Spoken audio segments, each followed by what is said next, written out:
Good morning mga katalipandas.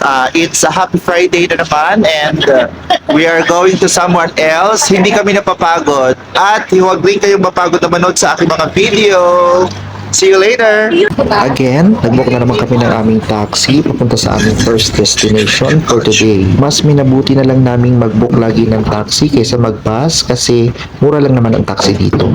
We are here in one-way tour again.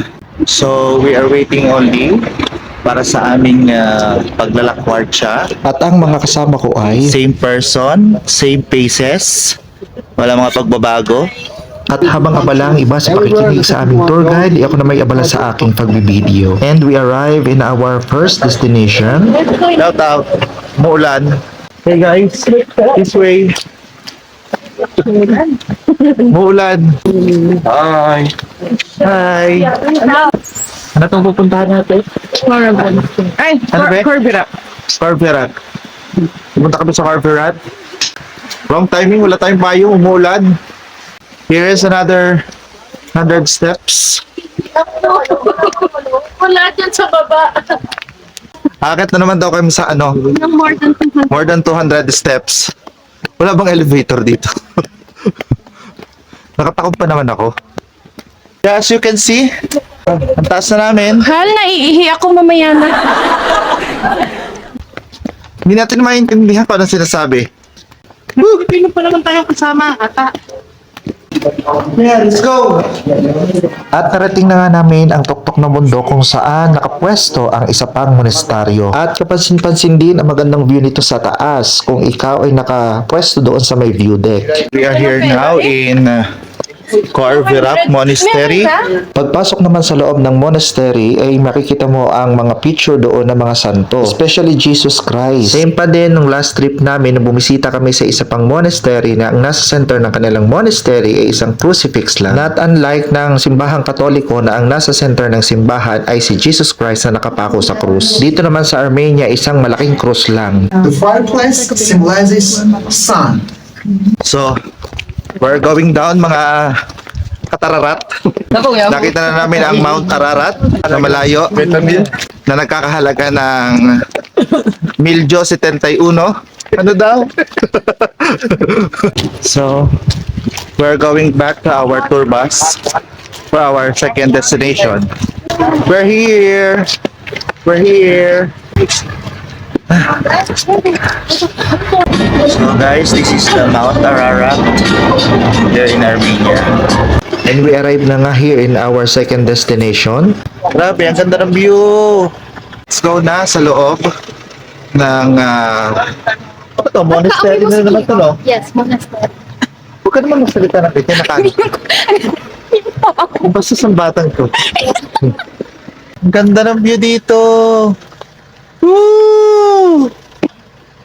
So, yun nga mga kapatid, tayo ay nadako na dito sa church ni Mother Mary na sinasabing almost 703 years old nang nakatayo.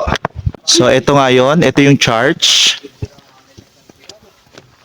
Kung mapapansin nyo ay talagang parang antik na nga siya.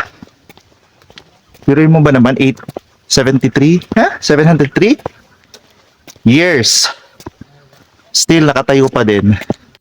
Hindi talaga ako makamove on dito sa anong to, sa view. Ang ganda, super.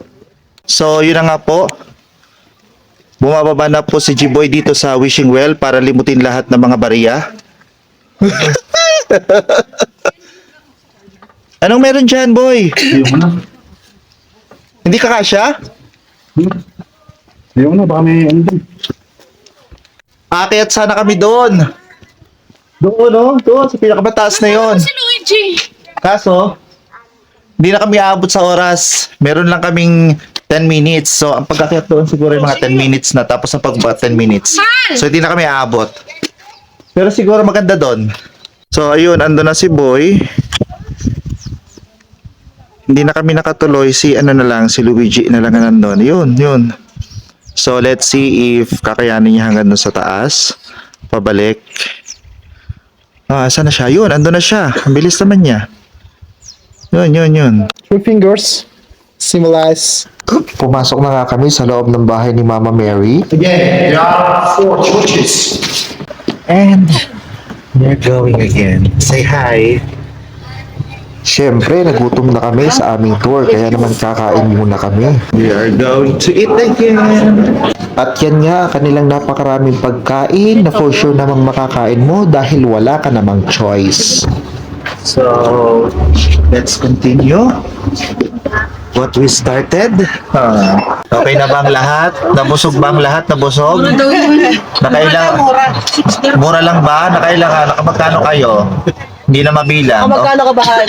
Kami 60. 60 kasi 23 ang... 23,000. Oh, okay. Ano lang, 229 ako, 29. Ang mga late daw ay iiwanan na mga late. Church on the right side in 10 minutes.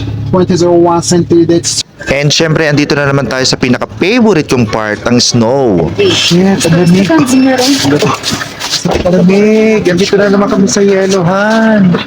Yes. Alright. Bumalik na naman kami sa Yellow. And this is so good. Punta tayo dun. Sunod tayo sa tour guide. So tayo niya dadalhin. Oh, Madalas na yan. grabe oh. No? Yes, snow na snow naman tayo. Grabe. Oh, hi. Guys, tingnan nyo oh. Kapal ang yelo. Hindi pa rin siya natutunaw. Siguro mga kalahating taon na hindi pa ito matutunaw. So, oh shit. Oh, ha? Itatouch ko yung yellow para sa inyo ha, kung ano ang feeling ng yellow. As in, grabe. Yan oh. Oh. Ganyan siya, parang siya yung sa halo-halo na nilalagay. As in, ganun-ganun talaga oh. So guys, ito daw water na ito ay galing sa Bukal. So ito ay very hot. Hindi mo siya very hot. Pero kapag nilalamig ka, pwede mo siyang i-touch ng ganyan tapos mawawala yung ano. Kita mo umuusok-usok pa oh. Dahil sa sobrang lamig nga dito, so ito yung pagtanggal ng lamig. So ayun nga guys, sabi ko, babalik kami doon sa nag-i-snow na cable roof. Pero hindi na kami nakabalik doon. Pero nag-book kami ng another tour. Dito naman siya sa, hindi ko alam kung anong area to, pero park ba to? Basta park siya, pero feeling ko mas makapalang yellow dito kaysa doon sa pinuntahan namin na nakikable roof kami. Yan, so kung mapapansin nyo, lahat yan, hanggang doon sa pinakataas ay hindi pa siya natutunaw yung yellow. At siguro ilang months pa to bago matunaw, sabi nga ng tour guide. Yan, pero yung lawa, yung tubig doon, yung lake, hindi na siya nagpi-freeze. Itong part na to, hindi na siya masyadong nagpi-freeze yung tubig, talagang umaagos na siya. So talagang tagtunaw na. So, like what I said nga kanina, yung yellow dito, yan, parang yung pinaskas na yellow na panghalo-halo. Pwede mo siyang ano. So ganito pala ang feeling ng yellow dito, ng snow. So feeling ko, pagka inilupog ko yung kamay ko dito, hindi ako tatagal na mga 10 minutes or, 10 minutes ng seconds. Lamig na. Hindi ko na kaya. Napapansin nyo, si Luigi, yan. Parang bata, naglalaro ng snow. Woo! Snow! Video yun ha. Si Trish na maglaro ng sa snow. Damihan mo! Kakaunti naman yun sa'yo. Yes! Malapit na.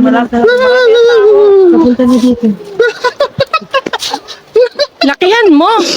Han, ito, pwede ka huminga. Huminga ka, lutas mo, Ito, 1,000 bilis, natin. i-ganin mo muna to. Nasa mo? Ang saplat. Ano feeling?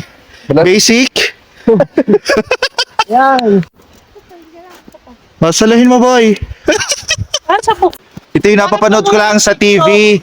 Napapanood ko lang sa TV yung mga snow doon sa mga cartoon kay Sedi at saka kay Princess Sarah. So ngayon, nandito na kami. Ayun nga palang pangalan ng lugar na to ay Jermok Station. Jermok Station. So yun. Grabe. Lamig! Sobrang lamig. Pero doble-doble ang suot ko kaya nakaganto yung ano ko. Blazer. Guys, let's go!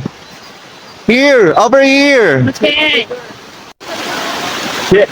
Kung naririnig niyo yung agos ng tubig, ang sarap sa kakalamdam, ang sarap sa tenga. Yung talagang buhay na buhay. Kung sa Pilipinas, namumundo ka sa mga damuhan, sa mga gubatan. Dito, mamumundo ka sa ano? Mamumundo ka sa yelo. Yun, may nakita kaming hot spring dito, oh. Grabe, umuusok, no? Hindi ko alam kung usok to ng mainit or usok ng malamig. So, meron din nga palang, aray ko, grabe, sorry guys. Ang dulas kasi, dam, meron siyang maliit na dam dito. Yan. Pero sa paligid niya ay yellow pa din. So, for sure, malamig pa din yung tubig na yon. Inaw na kung ano ang texture ng snow. At least hindi na ako mangyan ngayon. Oh!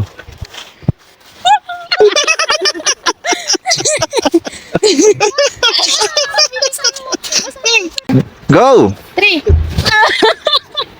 Kamang kayo ulan, mabasa yung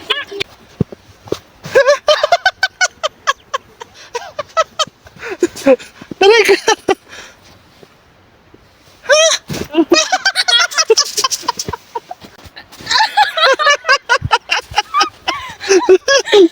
One, two, three.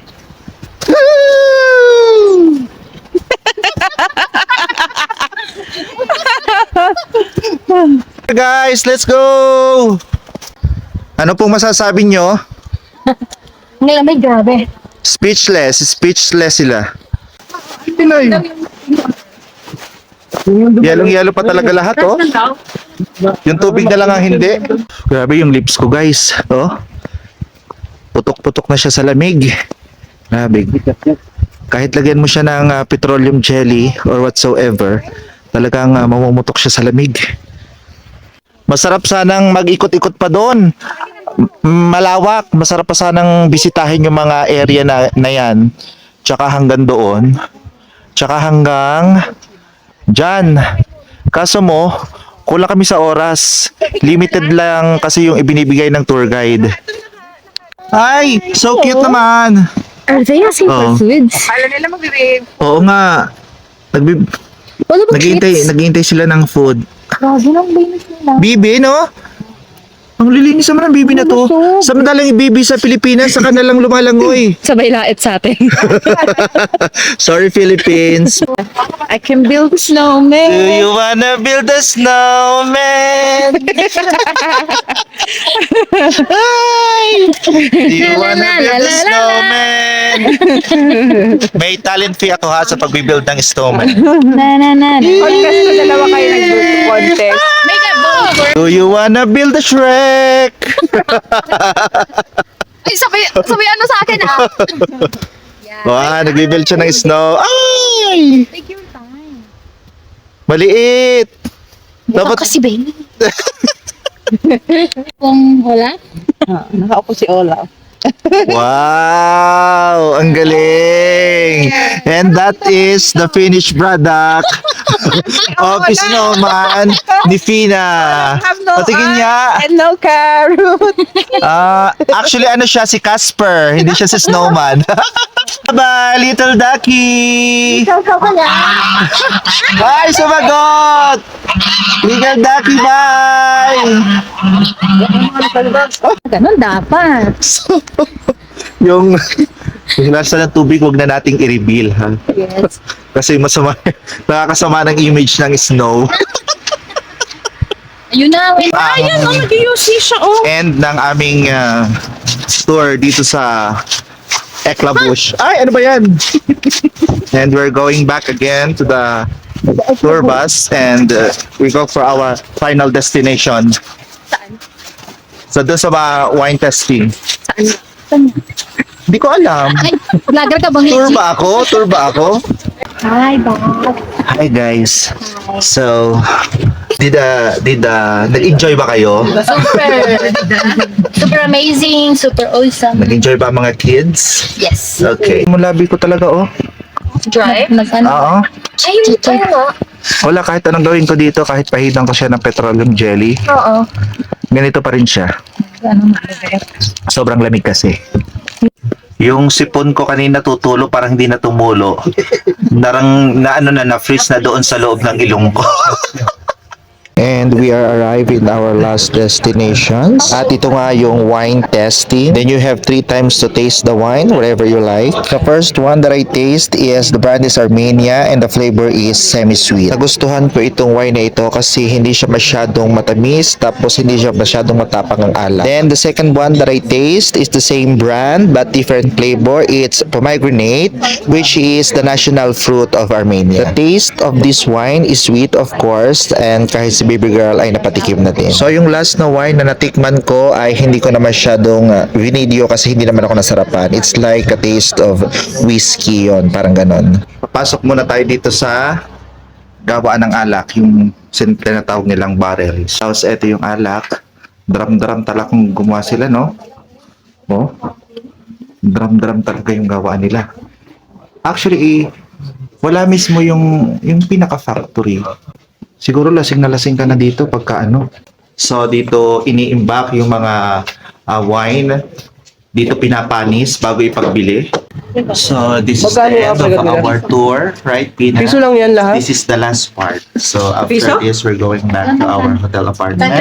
And we will prepare Ten dirhams. activities for tomorrow. Say, see you. Goodbye.